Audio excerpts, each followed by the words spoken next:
अस्सलाम वालेकुम।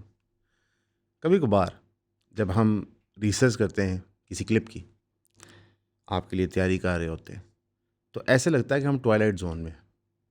जितने जो बचपन के आपको चीज़ें बताई जाती थी, जो आप सोचते थे कंस्पिरेसी थीरीज़ हैं, वो जब आंखों के सामने सच होना शुरू हो तो इंसान अपनी रियलिटी क्वेश्चन करता है। हम पाकिस्तान में कहते हैं जी अमेरिका हर चीज़ के पीछे है, अमेरिका हर चीज़ के पीछे है, जूइश लॉबी हर चीज़ के पीछे है।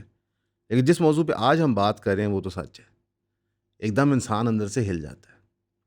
कुछ दिन पहले हमने वीडियो बनाई थी जहाँ पे हमने आपको बताया था कि रियासत पाकिस्तान और ओआईसी ने मिलकर एक बिल ऑथर किया, जिसके अंदर उन्होंने एक बारीक कार्रवाई डाली है इसराइल और फ़लस्तीन के मामले से। उसके बाद फिर आपने देखा कि बहुत सारे लोगों ने कमेंट्स में कहा कि जनाब ये तो कहीं नज़र नहीं आ रहा, ये तो कहीं पता नहीं चल रहा। हमने खैर लिंक्स भी शेयर कर दिए। जो अमेरिकन जूश कांग्रेस ने तारीफ़ की थी पाकिस्तान की हुकूमत, वो भी शेयर कर दी और इंशाल्लाह हमने वो भी शेयर कर दिए थे जो हमने ओआईसी ने बिल प्रेजेंट किया था, जो पाकिस्तान ने ऑथर किया था। अब उस बरीक वारदात के ऊपर मज़ीद कार्रवाई हो रही है। हमारी रियासत के अंदर अगर कोई बंदा हक की आवाज़ बुलंद करे, गुफ्तगू करे, तो यही डर लगा रहता है कि डाला आ जाएगा, डाला आ जाएगा, डाला आ जाएगा। लेकिन इस्लामाबाद में बैठ के कुछ लोग ये मनसूबाबंदी करें कि इसराइल, जिसको पाकिस्तान रिकगनाइज़ नहीं करता, जिसके साथ पाकिस्तान तल्लुकात नहीं कायम करता, वहाँ पे गुफ्तगू फरमाएँ, उनके साथ तल्लक बनाएँ, उनके साथ मरासिम बढ़ाएँ और उनके साथ मिल के फ़लस्तीन के लोगों के ख़िलाफ़ बात करें, तो इस चीज़ की अपेरेंटली इजाज़त है। इन लोगों को कोई डर और खौफ है ही नहीं रियासती इदारों का। तो हमारा सवाल बनता है सरकार से, रियासती इदारों से और जो हमारे नाक़दीन हैं इसराइल और फ़लस्तीन के मामले में, उनसे कि जनाब वाला, दिन दिहाड़े जब आपके सामने कार्रवाई डाली जा रही है और हम उसकी निशानदेही कर रहे हैं, तो फिर भी आप आदत से मजबूर झूठ क्यों बोल रहे हैं? एक टर्म है जो आपने बहुत सुनी होगी, रैंड कॉरपोरेशन मुस्लिम। ये कैसर अहमद राजा साहब ने भी इस्तेमाल किए, इंजीनियर साहब के हवाले से भी ये इस्तेमाल करते हैं, कामदी साहब के हवाले से इस्तेमाल करते हैं। लेकिन हम आज आपको एक असली रैंड कॉरपोरेशन मुस्लिम की शक्ल दिखाएंगे, जिसके सबूत हमारे पास हैं। सबूत के बिना ईमान पे हम कोई बात नहीं करते, बेशक जितने मर्जी ताने बाने जाके मिले, जब तक कि हमें पता ना हो कि एक बंदा फंडेड है, तब तक हम उसके खिलाफ आवाज़ बुलंद नहीं करते। हम आज बात करेंगे पीर मुदस्सिर नज़र शाह साहब की। ये सरोबा शरीफ श्राइन जो झेलम शहर में, उसके कस्टोडियन हैं। पूरा जो ये पीरी मुरीदी वाला निज़ाम है, आपको तो हमारा ऐसे मौक़िफ़ पता है कितना सख्त है और हम कितने इस चीज़ से ख़िलाफ़ है और हम इस्लाम के मानने वाले हैं, ना ही किसी पीर या फ़कीर के। लेकिन सैयद मुदस्सिर नज़र शाह आम पीर नहीं है जो आपके चंदों पे पल रहे हैं। ये एक इंतहाई पढ़े लिखे आदमी हैं। दुनिया के लोगों से इनके मरासिम हैं। तकरीबन हर एम्बेसडर जो पाकिस्तान आता है इनको मिलता है, ये उनको मिलते हैं। मेजर पॉलिटिशियंस इन पाकिस्तान इनके पास जाते हैं, गुफ्तगू करते हैं, इनसे सीखते हैं, फैज़याब होते हैं। जिसमें सादिक सिंजरानी साहब हैं, चेयरमैन सेनेट, फैसल कुंडी साहब हैं जो गवर्नर केपी हैं। तो ये कोई आम मामूली आदमी नहीं है। ये एक सैक इंस्टीट्यूट चलाते हैं, सूफ़ी काउंसिल आर्ट्स एंड कल्चर के हवाले से, और इसकी एफिलिएट बॉडी है सूफ़ी काउंसिल। इनके वो चेयरमैन भी रह चुके हैं और इन्होंने एक ऐसा हरकत की रिसेंटली अपने बुक लॉन्च पे, जहाँ पे इसराइल का प्रेसिडेंट भी शामिल हुआ इनकी तारीफ़ करने के लिए। कई लोग इसराइली शामिल हुए इसके अंदर, वहाँ पे उनकी बुक लॉन्च हुई थी इसराइल के अंदर, और इसराइली मीडिया ने भी कवर किया और बताया कि ये वो मुसलमान हैं जो असली इस्लाम को प्रेज़ेंट कर रहे हैं। यानी कि मैं और आप जो मुसलमान हैं, वो किसी को सर्टिफ़िकेट नहीं दे सकते कि ये असली मुसलमान है कि नहीं, लेकिन इसराइल की गवर्नमेंट दे सकती है। ये सारा एक सोचे समझे मंसूबे के तहत हो रहा है, जो मंसूबा वॉर ऑन टेरर के दौरान शुरू हुआ था। और यहाँ पे बात आती है रैंड कॉरपोरेशन की। रैंड कॉरपोरेशन की ख्वाहिश थी कि वॉर ऑन टेरर को कॉम्बैट करने के लिए किसी तरह जिहाद, जो एक फ़र्ज़ है इस्लाम के अंदर, जो रियासती इदारों ने परफॉर्म करना होता है मॉडर्न डे एंड एज में, उसको किस तरह निकाला जाए। यानी कि इस्लाम की अगर कोई डंग है, उसको किस तरह निकाल दिया जाए। उसके तहत सरकार अमेरिका की फ़ैसला करती है कि हम फ़ंड करेंगे सूफ़ी थॉट को, कल्चर को, और इसको खड़ा करेंगे इस्लाम के इस जिहाद की सोच के ख़िलाफ़। मकसद ये था कि तालिबान को नीचा दिखाना था, और पाकिस्तान जैसे मुल्क में जहाँ पे इतने मुसलमान रहते हैं और सरकार उस वक्त की इनलाइटेंड मॉडरेशन में यकीन रखती थी, उसके तहत एक नई इस्लामिक आइडेंटिटी बनाना। आज वो आइडेंटिटी सऊदी अरेबिया में भी नज़र आती है, यूएई में भी नज़र आती है और कई मुसलमान मुल्कों में भी नज़र आती है। और ये रैंड रिसर्च ग्रुप के मुताबिक फंडेड है by the United states of America. रैंड्स proposal for building a moderate Muslim networks 2007 में एक रिपोर्ट के तहत शाया हुए थे, जहाँ पे उन्होंने सरेआम कहा था कि हम शिफ्ट करेंगे मिडल ईस्ट के अंदर से रीजन ऑफ इस्लाम को, यानी कि मिडल ईस्ट की जो कट्टरबंदी है, यानी कि उनका जो एक्सट्रीमिज़्म है, वो निकालेंगे, जो वहाँ भी इन्फ्लुएंस आता है, सल्फ़ी इन्फ्लुएंस आता है, और उसके वजह एक सूफ़ी टच देंगे। और ये उन्होंने काफ़ी सक्सेसफुली कर लिया। इसके तहत हमें देखने को मिलता है कि एक ऑर्गेनाइजेशन बनाई जाती है सन 2008 में, जो फंड होती है स्टेट डिपार्टमेंट से, जो बेसिकली यूएस अलमनाइज का एक सर्कट होता है पाकिस्तान के अंदर। उसके अंदर यही पीर साहब उसके चेयरमैन का भी रोल अदा करते हैं। उसके तहत ये लोग आहिस्ता आहिस्ता आहिस्ता हमारे मुआशरे के अंदर एक गंदगी, एक बीमारी फैलाते हैं कि हम सही को सही ना कहें, और वो हमें मुख्तलिफ शक्लों में नज़र आती है। सबसे पहली जो गंदगी हमारे में फैलाई जा रही है वो ये थी कि 2 स्टेट सोल्यूशन एक्सेप्ट किया जाए। इमरान खान ने भी ये बात की, हमारे सियासतदानों ने भी बात की, और कई मजहबी पेशवाओं ने भी बात की। दर हकीकत पाकिस्तान का मौक़िफ़ 1947 से हमेशा ये रहा है कि 1 स्टेट सोल्यूशन होना चाहिए, जिसके अंदर अल-कुद्स शरीफ जो है वो मुसलमानों के पास होना चाहिए, और ये एक मुसलमान टेरिटरी है। यहाँ पे यहूदी जो दुनिया भर से आ रहे थे वो अपना सेपरेट मुल्क कायम नहीं कर सकते। आहिस्ता आहिस्ता हमें लाया गया 2 स्टेट के ऊपर। अब सरेआम में पिछले 10-15 साल में बच्चा बच्चा बात करता है कि जी 2 स्टेट होना चाहिए, फ़लस्तीनियों के हक़ प्रोटेक्ट होने चाहिए। यानी कि सबसे पहला मकसद ये था रैंड कॉर्पोरेशन का कि आपके दिमाग में से फ़लस्तीन का 1 स्टेट निकाला जाए और 2 स्टेट की तरफ लाया जाए। फिर आहिस्ता आहिस्ता जो अगली बारीक कार्रवाई उन्होंने डाली वो ये थी कि किस तरह अब हम 2 स्टेट से 1 स्टेट पे दोबारा जाएँ, लेकिन ये 1 स्टेट हो इसराइल, जो ग्रेटर इसराइल का प्लान इटसेल्फ है। आहिस्ता आहिस्ता आपको ये नज़र आ गया। जब 7 अक्टूबर के हमले होते हैं, उसके बाद जवाबी इसराइल एथनिक क्लेंजिंग स्टार्ट करता है, तो दुनिया 2 मौक़िफ़ अपनाती है। एक कि इसराइल गवर्नमेंट ठीक है, और दूसरा कि फ़लस्तीनी लोगों का हक़ प्रोटेक्ट करना चाहिए। कि इसराइल गवर्नमेंट का हक़ था रिटेलिएट करने का, लेकिन थोड़ा-सा वो गुस्सा ज़्यादा करके। जितनी दुनिया के मीडिया चैनल्स हैं जो टोन और लफ्ज़ वो इस्तेमाल करते हैं वो इंतहाई शर्मनाक होते हैं, ये हम सब ने देख लिया, इसमें कोई दो राय नहीं है। हमारे 2 चैनल्स डीमोनेटाइज़ ही फ़लस्तीन के इश्यू को कवर करने की वजह से हुए थे। तो पूरी के पूरे social media, main stream media ने एक नैरेटिव पकड़ा। फिर भी लोगों ने बड़ी हिम्मत की और फ़लस्तीन के लोगों की बात की। लेकिन उस गुफ्तगू में एक चीज़ आपने नोट की, और ये वो बारीक लाइन है जो हक़ और सच और कार्रवाई के दरमियान है। हक़ और सच तो ये था कि फ़लस्तीन का जो पूरा हिस्ट्री है वो डिटरमिन करता है कि अग्रेसर हमेशा इसराइल रहा है।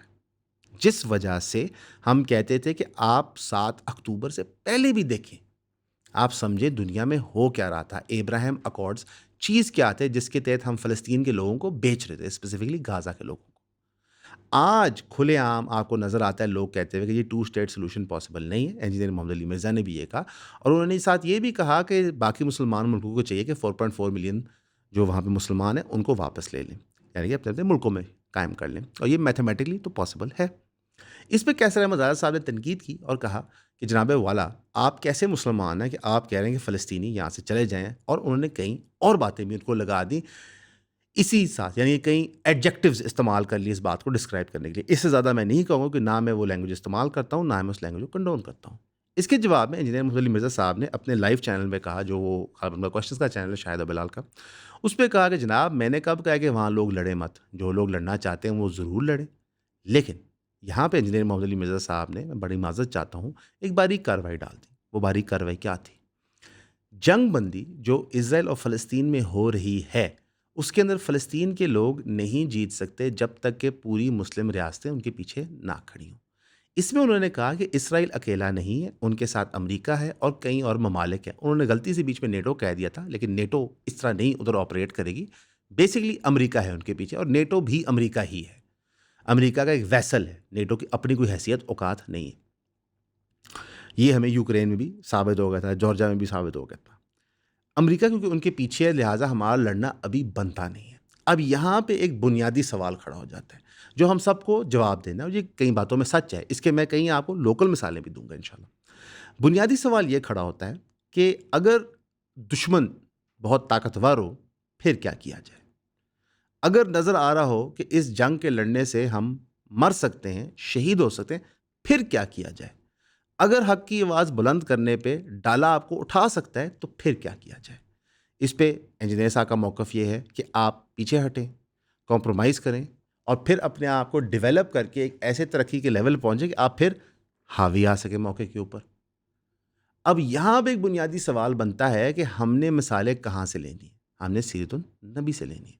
हज़रत मोहम्मद सल्लल्लाहु अलैहि वसल्लम हिजरत फरमाते हैं मदीना शरीफ को, वहाँ पे एक रियासत कायम करते हैं और बाकी इलाकों से जो मुसलमान होते हैं जो मुश्किल हालात में उनको वहाँ पे बुला लेते हैं। वहाँ से फिर वो स्ट्रेंथन होते हैं और वो फिर इवेंचुअली पूरे के पूरे मिडिल ईस्ट पे हावी आ जाते हैं। मक्का का फ़तह हज़रत मोहम्मद सल्लल्लाहु अलैहि वसल्लम खुद अपने हाथ मुबारक से करते हैं। एक फंडामेंटल चीज़ जो हमें समझनी होगी कि इस वक्त हमारे बीच हज़रत मोहम्मद सल्लल्लाहु अलैहि वसल्लम फिज़िकली मौजूद नहीं है। लिहाजा कोई भी मिसाल जो नबी सल्लल्लाहु अलैहि वसल्लम की दी जाती है, हमें उसका इक्विवेलेंट आज ढूंढना पड़ता है। ये तो बात दुरुस्त है जिन्हें मोहम्मद अली मिर्ज़ा की हज़रत मोहम्मद सल्लल्लाहु अलैहि वसल्लम ने मदीना लोग बुला लिए थे, लेकिन हमारे पास कोई सेंट्रलाइज इस्लामिक इदारा नहीं है। जहाँ तक OIC की बात आती है, क्योंकि अली भाई OIC की भी कई दफ़ा बात करते हैं, तो OIC कुछ बादशाहों की जागीर है, इस्लाम की जागीर नहीं है। इसको समझें। जिस तरह UN जो है, UNSC जो है, बेसिकली कुछ मुल्कों की जागीर है जो विक्टर्स ऑफ वर्ल्ड वॉर 2 थे, और ये दुनिया इस वक्त 3 या 4 बड़ी सुपर पावर्स की ज़ाती जागीर है। इनमें से कोई भी इस्लाम के नाम पे नहीं खड़ा हुआ। अगर आप कहें कि मदीना की रियासत के बराबर कोई रियासत आज है इस्लामिक ममालिकों में, तो सवाल ही पैदा नहीं होता। या बादशाहत है, या लूली लंगड़ी डेमोक्रेसी है, या ऐसी डेमोक्रेसी है जिसका ना मज़हब से ताल्लुक़ है, ना दुनिया की जियोपॉलिटिक्स से ताल्लुक़ है। तो इस सिचुएशन में क्या किया जाए?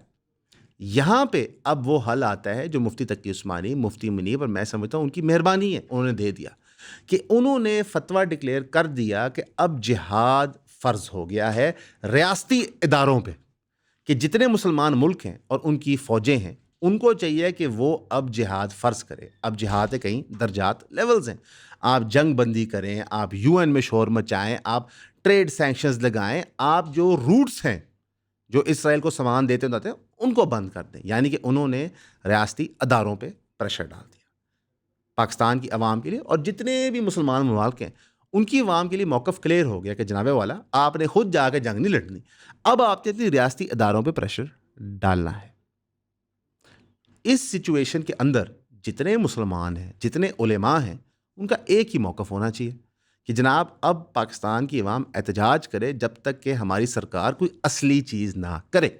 हमने एक्सपोज किया कि हमारी सरकार फतवे के बाद असली चीज़ तो छोड़ें, उन्होंने तो गंगा उल्टी बहा दी।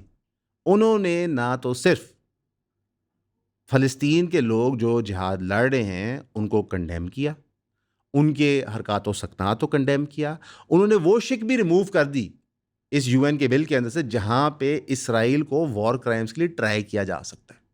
यानी कि इतने लेवल पे हम गिर गए। और जो पीर साहब हैं, जो हम समझते हैं कि कैसे ऑपरेट कर सकते हैं इस्लामाबाद में रियासती इदारों के आशीर्वाद के बगैर, उनकी छतर छाया के बगैर, वो तो जा के ऐसे बातें कर रहे हैं एज इफ वो पैदा ही इसराइल में हुए हैं। उनकी सारी सोच हरकत वहाँ से आती है। और ये कार्रवाई आज नहीं शुरू हुई, ये कार्रवाई वॉर ऑन टेरर की शुरू हुई है, जो रैंड कॉरपोरेशन मुस्लिम का कॉन्सेप्ट आता है।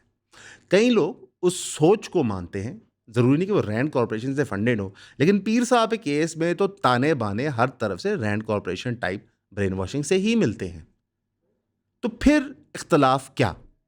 क्या पाकिस्तान की रियासत को आपके उलेमा काउंसिल के फतवों के बाद जिहाद करना नहीं चाहिए? फिर एक और सवाल बार बार इस गुफ्तगू में उठता है, और ये इंतहाई बेवकूफ़ाना बात है कि जी जो लोग जाना चाहते हैं वो क्यों नहीं जा रहे? क्योंकि आपकी रियासत ने कहा है कि कोई इल्लीगल एक्टिविटी परफॉर्म नहीं करनी। डंकी लगाना इल्लीगल है, ये मान लें आप। इसी तरह इसराइल खुद जाके जंग लड़ना इल्लीगल है।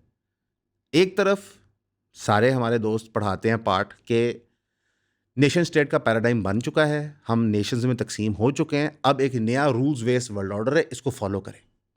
जो प्रॉब्लम आती है कैसर और इंजीनियर साहब की आपस के बहस में, वो क्या है कि दोनों बंदे खुल के एक बात नहीं करना चाहते कि दुनिया के अंदर जो न्यू वर्ल्ड ऑर्डर कायम किया गया था वो झूठ था, क्योंकि दोनों के अपने अपने नैरेटिव्स को डैमेज होता है। रियलिटी ये है जो हम 2 साल से, अब तो मैं यही कहूँगा कि बकवास कर रहे हैं आपको बताने के लिए, कि ये जो धूल आपकी आंखों में फेंका गया था कि UN कुछ होता है, रूल्स कुछ होते हैं, जमहूर कुछ होता है, ताकत जो है वो लोगों को चलेगा, ये सब बकवास है। ये नया फार्मूला है। जैसे कि MLM एक क्लासिक फ्रॉड है, सबको पता है, डबल शाह गलत है, लेकिन डबल शाह के नए नए पैकेज आते रहते हैं मुख्तलिफ शक्लों के अंदर, कभी QNet की शक्ल में, कभी टाइम्स की शक्ल में, कभी B4U की शक्ल में, हैं सब सेम कहानी। ताकत आज भी उन्हीं लोगों के पास है जिनके पास हमेशा से थी।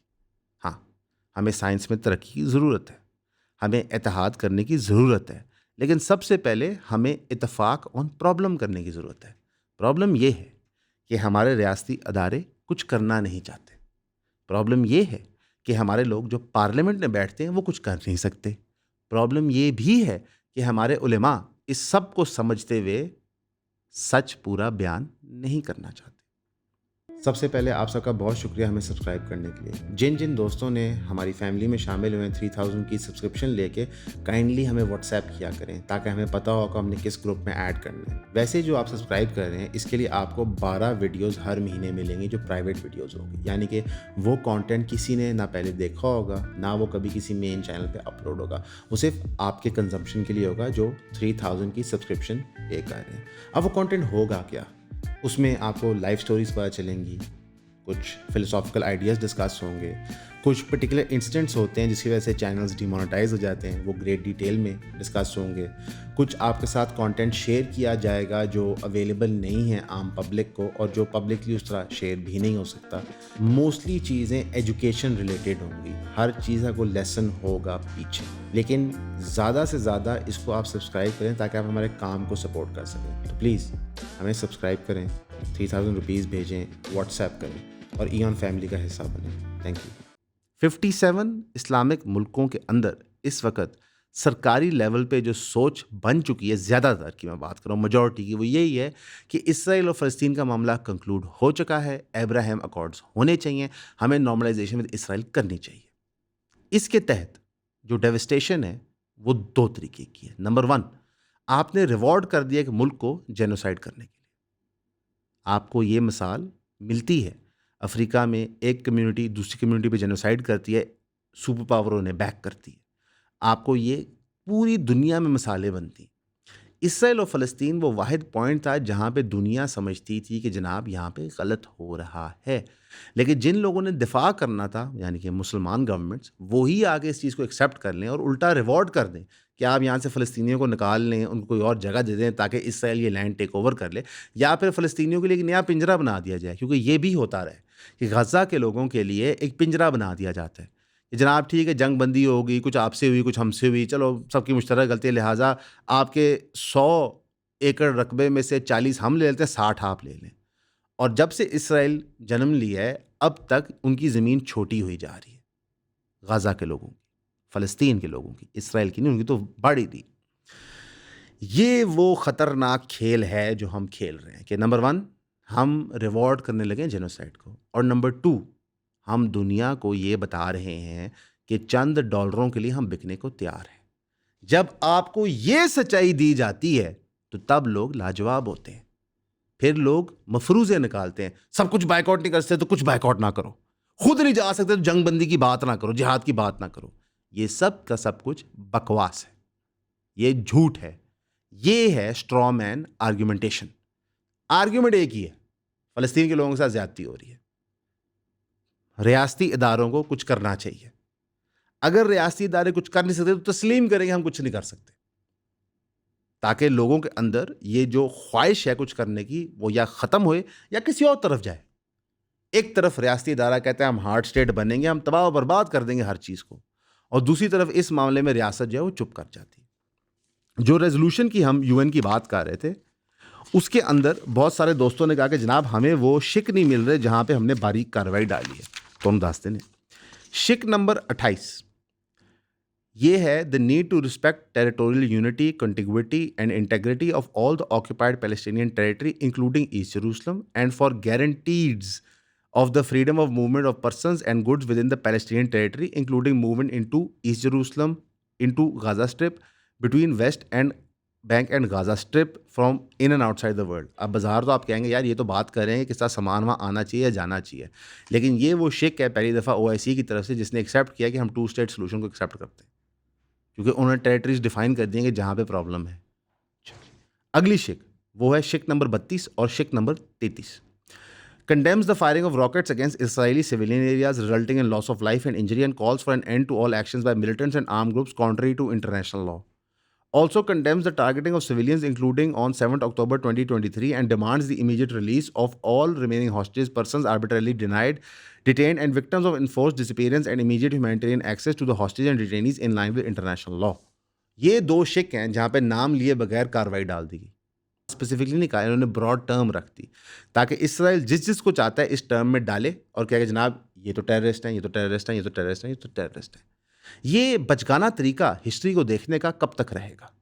हमें हिस्ट्री को एक टोटलिटी में पढ़ने की कोशिश करनी चाहिए, एटलीस्ट फ्रॉम इंसेप्शन कि एक मुल्क कब बना, उसके बाद क्या हुआ। इस तरह की बचगाना बातें और बचगाना सोच ना सिर्फ इस बिल में रिफ्लेक्ट होती हैं, हमारे मुआशरे में भी रिफ्लेक्ट हो रही हैं, और ये दुख की बात है। फिर अगली जगह जहाँ पे हमने कुछ हिपोक्रेसीज हमारी ही सरकार की पॉइंट आउट की, वो शिक नंबर 39, शिक नंबर 40 और शिक नंबर 41 है। शिक नंबर 39 में वो कहते हैं इसराइल को जितने भी unsubstantiated designations of Palestinian human rights किए हैं और उनकी ऑर्गेनाइजेशंस की ह्यूमन राइट्स यूसर्व किए हैं, उसको बहाल कर देना चाहिए। पाकिस्तान के अंदर आप ये कर नहीं रहे, दूसरे मुल्कों को कह रहे हैं आप ये करें। यहाँ पे कोई फ़लस्तीन के नाम पे रैली करता है, कोई झंडा लहराता है, आप वो उतार के नोच के फेंक देते हैं। पूरे मिडिल ईस्ट के अंदर कहीं भी आप फ़लस्तीन का झंडा लहराएं तो आपकी जान को ख़तरा हो जाता है। आप सऊदी अरेबिया में ट्राई करके देख लें, यूएई में ट्राई करके देख लें। चले अमेरिका तो डिपोर्ट कर रहा है ना फ़लस्तीनियों को, लेकिन वो तो हैं ही लानती। हम कहते हैं उन पर अल्लाह की लानत हो, ट्रंप पे और उन जैसे लोगों पे, उनकी सरकार पे। लेकिन यहाँ पे क्या प्रॉब्लम होगी? तो क्या पाकिस्तान की रियासत कंडेम करेगी सऊदी अरेबिया को, कंडेम करेगी यूएई को? क्या हमारे उलेमा कंडेम करेंगे सऊदी अरेबिया को, कंडेम करेंगे यूएई को, जो पहले उनके कलाबे पढ़ रहे थे? करें ना, क्यों नहीं करते?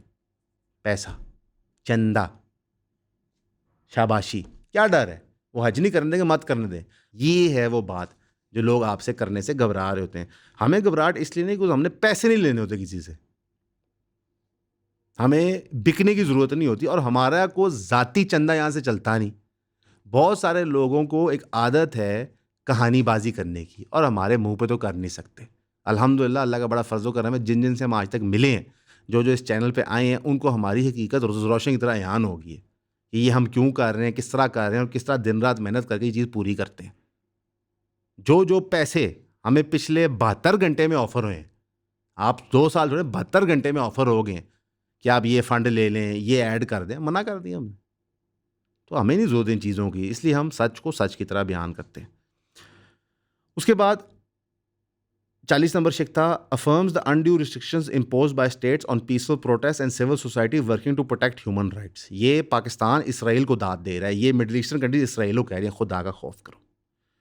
मैं सिगरेट पीता हूँ, मैं आपको बताता हूँ सिगरेट के प्रॉब्लम्स क्या हैं, लेकिन मैं ऐसा कभी भी नहीं कानून साजी करूँगा जिसके तहत मैं आपकी सिगरेट पीने को जुर्म बना दूँ और अपनी सिगरेट पीने को ठीक समझूँ। पीका इस मुल्क में आया है, 26वीं आईनी तरमीम इस मुल्क में आई है, ये फरवरी का इलेक्शन इस मुल्क में हुआ है। तो आप छोड़ें ये बातें, मत किया करें, ये अच्छा नहीं लगता, बुरा लगता है। बुरा इसलिए लगता है कि चलो पाकिस्तान की आवाम तो मजबूर है आपके यहाँ, लेकिन दुनिया के सामने आपकी क्या हैसियत रह जाती है। 41 नंबर शिक expresses deep concern at the condition of Palestinian prisoners and detainees, including minors in Israeli jails and detention centers, and at the continued use of administrative force and other cruel, inhuman, degrading treatment और punishment. हम बता रहे हैं कि prison की condition अच्छी होनी चाहिए। इस पर क्या ही कहूँ मैं, इस तरह की बचगाना बातें किसी को जेब नहीं देती। अब आप गेम समझें, जो पीर साहब हैं वो एक करैक्टर है, छोटे मामूली। आहिस्ता आहिस्ता आपकी जहन साजी करनी थी कि 1 स्टेट सोल्यूशन से हट के आप 2 स्टेट पे हैं, और 2 स्टेट से अब आके आप ग्रेटर इसराइल के प्लान को मान लें। ये सब कुछ पैसे की वजह से किया जा रहा था। एब्राहम अकॉर्ड जब पूरा सर चढ़ के बोलते हैं तो फ़लस्तीन के लोग मजबूर होते हैं कि वो कोई एक्शन लें ताकि मिडल ईस्ट और पाकिस्तान उनको बेच ना दे इसराइलियों के आगे, और आपको ये सच्चाई समझ नहीं आ रही। फिर अगर आप बॉयकॉट की बात करें तो उसमें नुक्ताचीनी होती है। फिर आप बात करें कि उलेमा पे प्रेशर डाला जाए कि वो फतवा दें, उस पर नुक्ताचीनी होती है। फिर जब उलेमा फतवा दे देते हैं कि सरकार कुछ करे, फिर उस पर नुक्ताचीनी होती है। और ये सब कुछ इस बात पे किया जाता है कि हम तो आपको दलील दे के बात करें। मैं आपको आज सबसे बड़ा दलील देता हूँ, लो जी, आज आप इंजॉय करेंगे ये बात। आप अपना मुल्क चाइना को बेच दें, वो ख़रीद लेंगे, 500-600 बिलियन डॉलर का बिक जाएगा। यहाँ पे फाइनेंशियल खुशहाली आ जाएगी, गरीब मिडिल क्लास में आ जाएगा। क्या आप मुल्क चाइना को बेचेंगे? नहीं। आप चाहेंगे? नहीं। चलें, आप अमेरिका को भेज दें क्योंकि आपको गोरी चमड़ी ज़्यादा पसंद है, क्या आप ये करेंगे? नहीं। अपने पैरों पे खड़े होने के लिए मुश्किलात उठानी पड़ती है, छितर खाने पड़ते हैं। यही तो हम कह रहे हैं। नहीं मानना मत मानो, जो हम हमको पहले भी कहते रहे, एंड में तो मान ही जाओगे। कुछ लोग हमारी पॉडकास्ट पे आए थे और कहते हैं ये बातें कंस्पिरेसी थ्योरी हैं, फिर वो बातें सच साबित होगी। तो बात ये है कि हम ज्योतिषी नहीं हैं, कोई पीर नहीं है, कोई मेरी वजद नहीं होती कमरे में बैठ के जहाँ मुझे इल्हाम होता है। हम बेवकूफ़ नहीं हैं। हमें पता है कि दुनिया के अंदर पैसा चलता है। अगर पाकिस्तान की रियासत करप्ट हो सकती है, लोग करप्ट हो सकते हैं, दुनिया करप्ट हो सकती है। ये कौन सी बड़ी बात है? तो अगर कोई 200, 300, 400, 500 मिलियन डॉलर खर्च करता है आपकी जहन साजी में, तो क्या बड़ी बात है? क्यों आप हैरान परेशान होते हैं? और मज़े की बात, हमारे में इतना जिगरा भी है कि हम कहते हैं फ्रीडम ऑफ स्पीच सबकी है। जो पैसा खर्च करके बात कर रहा है, जो नहीं भी कर रहा पैसा खर्च, आप सब बोलें, लेकिन आवाम को बातें तो पहुंचने दें, आवाज़ें तो बंद ना करें, है ना? फर्जी पीका तो मत लगाएं। अभी जिस सिचुएशन खड़ी होती है तो फ़लस्तीन के लोगों के लिए वक्त मुश्किल बन रहा है मज़ीद। आप सोचते हैं यार ऑलरेडी इतना मुश्किल है, मज़ीद क्यों बन रहा है? उसकी मैं वजह बताता हूँ। हमारे मुल्कों ने कॉम्प्रोमाइज़ कर लिया है। अगर हम इसके ख़िलाफ़ एहतजाज नहीं करेंगे तो इस कॉम्प्रोमाइज़ का रिज़ल्ट क्या होगा? 4.4 मिलियन जो वहाँ पे लोग रहते हैं, अव्वल तो इतने नहीं, अब तो काफ़ी कम हो गए, बहुत सारों को तो कत्ल कर दिया गया है। जो वहाँ पे लोग रहते हैं उनको बांटा जाएगा और मुख्तलिफ मुल्कों में ट्रांसपोर्ट किया जाएगा, और वहाँ पे वो रहेंगे जिस तरह, मिसाल के तौर पर समझाने के लिए, अफ़गान रेफ्यूजी पाकिस्तान में रह रहे थे, ठीक है? बहुत सारे बांग्लादेशी रेफ्यूजी इंडिया के अंदर रहे थे, यानी कि उनकी कुत्तों वाली ज़िंदगी होगी। बिल्कुल उनको तोड़ के रखा होगा इंटरमेंट कैंप्स पे। और एक मज़े की बात बताऊँ, इन सारी सरकारों को यूएन पैसे देगा इनके रखने के लिए। अमेरिका फंड करेगा जिस तरह अफ़गान के पैसे हमें मिलते थे। ये उस चंदे को एंजॉय करेंगे, 15-20 साल में फिर कहेंगे अब इनकी घर वापसी करो, अब हमें ये बर्दाश्त नहीं हो रहे, ये क्राइम कर रहे हैं, ये तो जुर्म करते हैं, ये सब टेररिस्ट हैं। अभी आप कह रहे हैं आपने ये कैसे प्रेडिक्शन कर ली? हम बेवकूफ़ नहीं हैं यार, ये सब कुछ हो चुका है हमारे सामने। हम स्कूल में थे जब वॉर ऑन टेरर शुरू हुई, हमने देखा कि अफ़गान मुहाजिरीन यहाँ पे कैसे आए, जौक तर जौक। हमने देखा उन्होंने किस तरह की ज़िंदगी गुजारी, हमने देखा आज हम उनके साथ क्या कर रहे हैं। तो हम आपको प्रेडिक्शन देते हैं यार। सोने पे सुहागा सरकार ने भी अपना मौक़िफ़ पेश कर दिया जब सारा बैकलैश आया उन्हीं की हरकत व सकनात के बाद ओआईसी के मामले से, कि जनाबे वाला ये जो बिल है ये तो ओआईसी ने बनाया है, आप उसमें हैं, लिहाजा जुर्म आप पे भी आ गया, हम तो सबकी तनकीद करते हैं। दूसरा, ये जो हमने बिल बना के पेश किया इसमें तो हमने फ़लस्तीन की रिप्रेजेंटेटिव गवर्नमेंट्स की पसंद के मुताबिक बनाया है। बड़ी अच्छी बात की आपने। गाज़ा की रिप्रेजेंटेटिव गवर्नमेंट कौन सी है बताना? आखिरी वहाँ पे कब इंतखाबात हुए थे जिसके तहत गवर्नमेंट बनी थी? उसका नाम लेना, नाम लेते हुए क्यों घबराते हैं? हमास थी वहाँ पे। तो अगर आपने उनका मौक़िफ़ लेके शामिल कर दिया, बता दें कौन सी हमासी काबीना का मौक़िफ़ आपने लिया, बताएं ना। तो लिहाजा ये सब कुछ फ़र्ज़ी है। फ़लस्तीन के अंदर भी लोग एग्जिस्ट करते हैं जो इसराइल की हमायत करते हैं, वो प्रेशर ग्रुप्स एग्जिस्ट करते हैं, उनसे पूछ के ये किया जा रहा है। जब इब्राहिम अकॉर्ड इनिशियली प्रेजेंट किए थे तब भी ये किया गया था। अगर यासिर अराफात का आप इतिहास पढ़ लें और ये पढ़ लें कि उसने क्या क्या हरकतें की हैं, तो आपको समझ आ जाएगी कि फ़लस्तीन के लोगों से तंग क्यों थे। तो अगर उसी की ऑर्गेनाइजेशन से आप असेंट लेके या कंसेंट लेके ये हरकत कर रहे हैं, तो ये कोई कंसेंट नहीं है, ये उसी तरह कंसेंट है जिस तरह हमारा पार्लियामेंट बिल पास कर देता है। इनको किसने इलेक्ट किया है? तो लिहाजा ये भी कहानी है। और साथ ही ये बात कर देना कि हमें मिसरिप्रेजेंट किया जा रहा है और हम इसराइल को तस्लीम नहीं करते, तो मत करो ना। तो जो तुम्हारे ही इस्लामाबाद में ये पीर साहब बैठे हैं इनको अंदर कर दो, जो वक्फ वहाँ लेके जा रहे हैं जर्नलिस्ट उनको अंदर कर दो, या ऐलान बरात कर दो, या कंडेम कर दो। ये सब नहीं करोगे, क्यों? बारीक कार्रवाई। क्योंकि जो हमारे मालिक के मालिक हैं अमेरिका, हमारा मालिक है सऊदी अरेबिया, उनका मालिक है अमेरिका, उन्होंने कहा कि नॉर्मलाइजेशन करो। तो लिहाजा आप सरकार से ना घबराइए, एक ही ज़िंदगी है, इसको जिएं हक सच के साथ। इस्लाम बहुत सारी अल्लाह ने उसमें आसानियाँ पैदा की हैं, बहुत सारी अल्लाह ने उसमें सख्तियाँ रखी हैं, लेकिन मुसलमान बुज़दिल नहीं हो सकता, क्योंकि हम सब का ईमान है ये दुनिया फ़ानी है, मरने के बाद असली ज़िंदगी है, तो मौत से क्या डर। अब इसके ऊपर कोई ना कोई चवल आएगा, वो कह देगा आप चले जाएं फ़लस्तीन। ठीक है सर, आप सरकार पाकिस्तान से एक एनओसी मुझे ले दें कि असदुल्ला तारिक जा सकता है फ़लस्तीन जिहाद करने, मैं टिकट के पैसे खुद दूंगा, मैं चला जाऊंगा। क्योंकि अगर वो एनओसी आप नहीं लेके देंगे मेरी ही सरकार बॉर्डर पे मुझे उठा लेगी, मेरी नहीं उठाएगी तो जिस मुल्क में मैं लैंड करूँगा उसकी उठा लेगी, वो बेशक इजिप्ट हो, कि जनाब किधर, किस चक्कर में। तो कानून को समझें, इंटरनेशनल सिचुएशन को समझें और फिर बात करें। इन सारी बातों का किसी की अगर दिल आज़ारी में माज़रत चाहता हूँ। कतन मकसद नहीं है किसी शख्सियत पे हमलावर होना, किसी की ज़ात पे अटैक करना। मकसद ये है कि नैरेटिव समझाना और बताना। आप लोग हमारे लिए दुआ करें, सारे मुसलमान उम्मत के लिए दुआ करें, फ़लस्तीन के लिए खुसूसी दुआ करें, बलूचिस्तान के लोगों के लिए दुआ करें, पाराचनार के लोगों के लिए दुआ करें, जितने भी लोग इस वक्त मज़लूम हैं उनके लिए दुआ करें। हमारे लीडरान के दिलों में नरमी के लिए दुआ करें, दुश्मन के लीडरों के दिलों की नरमी की दुआ करें, ताकि वो जुल्म तो बंद करें। हमेशा की तरह आपका सुनने का शुक्रिया।